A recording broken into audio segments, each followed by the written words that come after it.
Esta cosmovisión empieza como todo gobernando nuestro propio ser. La adquirimos del modelaje de los que nos crearon y en la medida que esa cosmovisión se extiende por los hogares, moldea la cultura y viceversa. Es decir, es como un ciclo. ¿Qué tiene que ver esto con las ciencias sociales? Bueno, porque cuando nosotros impartimos la materia de ciencias sociales, necesariamente estamos impartiendo cosmovisión. Y más vale que lo hagamos bien porque o perpetuamos la que actualmente tenemos o impulsamos una peor que la que actualmente tenemos. ¿Qué relación hay entre esto? Este trasfondo tiene que tenerse en cuenta cuando enseñamos estas materias para darles sentido, significado, valor y propósito. El haber abandonado esto ha traído como resultado la enseñanza muerta y venenosa que de una manera incorrecta en este tiempo llamamos ciencias sociales. Si hay una materia desprestigiada que tiene la reputación de ser fácil o aburrida, pero no importante, es la historia. Lo puedo decir como alumno y como maestro que he impartido esta materia. Lo cierto es que nada está más lejos de la verdad.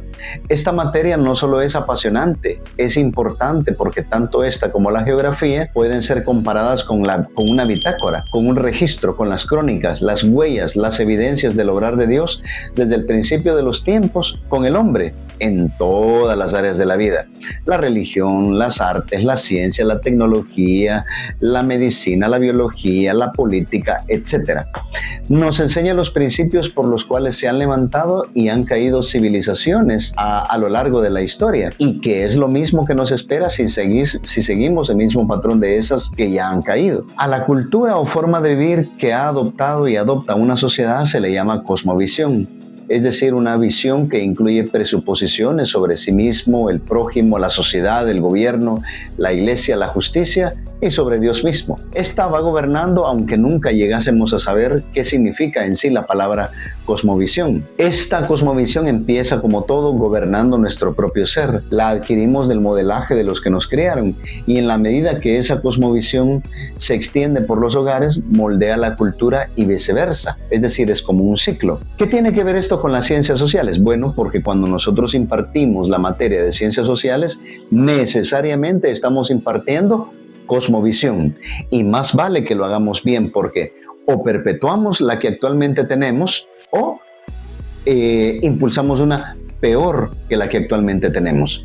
Quiero compartirles que hay al menos 4 cosmovisiones que son las más comunes en nuestras sociedades. Hay muchas, pero yo creo que puedo sintetizarlas en 4.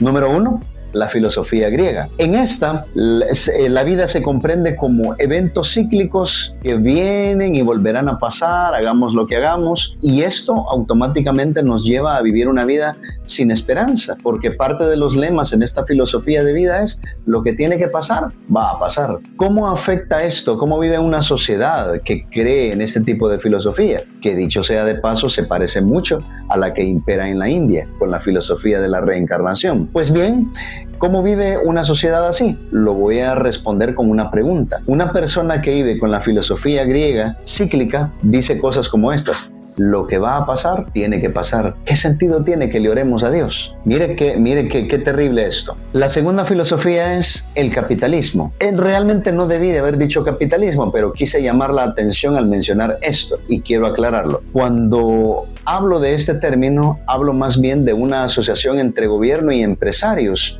para tener protecciones y privilegios especiales que descartan la libre competencia. ¿Cómo vive una sociedad así? Es una sociedad hipócrita y egoísta, que valora a los demás por lo que le pueden dar, y el que más ofrece, a ese se le considera el mejor y se le lleva hasta las más altas esferas, es decir, el gobierno. Es una especie de ley de la selva, porque en realidad el verdadero capitalismo es libre mercado, respeto a la propiedad privada y respeto a la vida. Y estos son principios bíblicos. Imagínate cómo vive una sociedad que respeta estos principios que están inspirados en la palabra de Dios. Número 3, en la cosmovisión del comunismo. No muchos están dispuestos a reconocer que Marx no era ni economista ni tampoco un filósofo. Más bien fue un religioso libertino que en su momento creyó en el reino de Dios, pero de una manera muy misteriosa en su vida hubo un momento en que se volvió un ateo blasfemo, enemigo de Dios, que llegó a confesar en las cartas a su padre, y lo digo así porque lo puede buscar en internet, llegó a confesar que estaba inspirado por el infierno,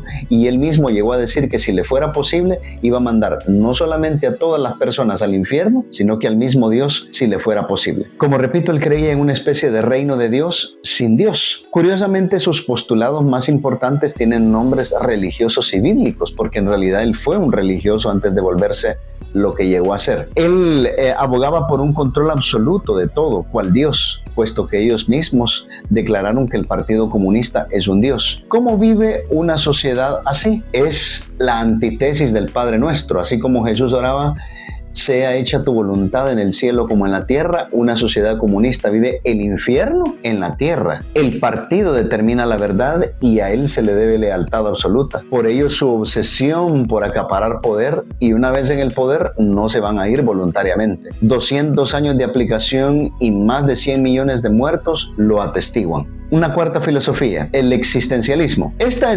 filosofía es como una columna en muchas otras filosofías, y en esencia describen a otra religión llamada humanismo, en la que el hombre es la medida de ser de todas las cosas, su propio Dios. ¿Cómo vive una sociedad en esta filosofía? Es un caos de inestabilidad, dado que como el hombre define la verdad, de igual manera puede cambiarla a su conveniencia.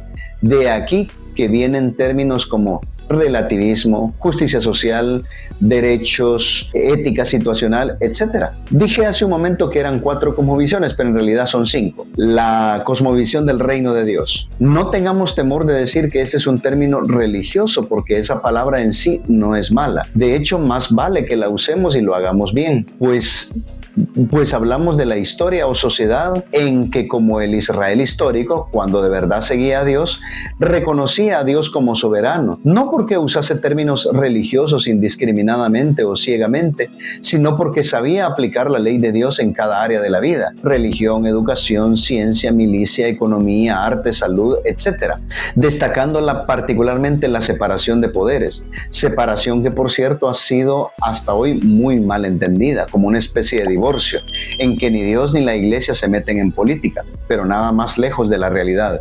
El reino de Dios es una sociedad en la que se destacan funciones y responsabilidades. Por ejemplo, al gobierno solo le han sido dadas 3 funciones: justicia, seguridad e infraestructura, y para lo cual debe de recoger un solo impuesto único, y que por cierto no puede ser mayor que el impuesto que el Señor cobraba en el Antiguo Testamento, que es aproximadamente un 10%. Las demás funciones, como la salud, la economía, el turismo, etcétera, deben ser hechas por las familias, las iglesias y las empresas. ¿Cómo es una sociedad que vive en este régimen? Hay que ver los tiempos de genuina prosperidad en el Israel histórico. ¿Qué relación hay entre esto? Este trasfondo tiene que tenerse en cuenta cuando enseñamos estas materias, para darles sentido, significado, valor y propósito. El haber abandonado esto ha traído como resultado la enseñanza muerta y venenosa que de una manera incorrecta en este tiempo llamamos ciencias sociales.